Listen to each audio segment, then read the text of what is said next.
میں نے پیسوں کا لالچ دے کر ہاسپٹل کے عملے کو اپنے ساتھ ملا لیا۔ میں نے ان سے کہا تھا کہ آپ نے اس لڑکی کے بارے میں یہی کہنا ہے کہ کوما میں ہے۔ میں کاشف کی بیٹی کی جوانی ہاسپٹل کے بیڈ پر برباد کرنا چاہتا تھا۔ میں بیس بدل کر ہاسپٹل آیا تو تمہیں روتا دیکھ کر میں گھبرا گیا۔ میں نے خود پر لعنت ملامت کی۔ میں یہ کیا کرنے جا رہا ہوں؟ میں تو اپنی محبت کو ہی تکلیف پہنچا رہا ہوں۔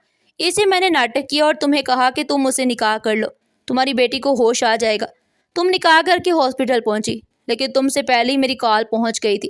میں نے ان لوگوں سے کہہ دیا تھا کہ آج بچی کو بے ہوشی کا انجیکشن ہی لگانا۔ آمینہ، میں تمہیں طلاق دیتا ہوں اور اس لفافے میں طلاق کے کاغذات بھی رکھتی ہیں۔ میں اب ہمیشہ ہمیشہ کے لیے یہاں سے جا رہا ہوں۔ فرحان یہ کہہ کر چلا گیا تھا، مگر اپنے پیچھے بہت زیادہ اندھیرا چھوڑ گیا تھا۔ میں نے اپنے دل میں کاشف کی محبت کا جو بت بنا رکھا تھا وہ ٹوٹ چکا تھا۔ وہ ایک اچھا انسان تو کیا، انسان کہلانے کے بھی قابل نہیں تھا۔ میں نے اس کی خاطر اپنی زندگی جو تباہ کی، وہ میری سب سے بڑی غلطی تھی۔ میرے دل میں فرحان کے لیے ایک نرم گوشہ پیدا ہو گیا۔ نہ جانے وہ مجھے طلاق کیوں دے گیا تھا۔ اگر وہ مجھے طلاق نہ دیتا تو شاید میں اسے اپنا لیتی۔ میں آج بھی جب اس کے بارے میں سوچتی ہوں تو غصے اور الجھن میں پڑ جاتی ہوں۔ آج اس بات کو کئی سال بیت چکے ہیں۔ فرحان مجھے دوبارہ کبھی نظر نہیں آیا۔ میری بیٹی ہانیہ اب بالکل ٹھیک ہے۔ ناظرین، آپ کو ہماری آج کی یہ کہانی کیسی لگی؟ کمنٹ سیکشن میں اپنی قیمتی رائے کا اظہار ضرور کیجیے گا، اور اس طرح کی مزید سبق آموز اور دلچسپ کہانیاں سننے کے لیے چینل کو سبسکرائب کریں، ویڈیو کو لائک کریں اور زیادہ سے زیادہ شیئر کریں۔ پھر ملتے ہیں ایک نئی اور سبق آموز کہانی کے ساتھ۔ تب تک کے لیے اپنا اور اپنے پیاروں کا بہت سارا خیال رکھیے گا۔ شکریہ۔ اللہ نگہبان۔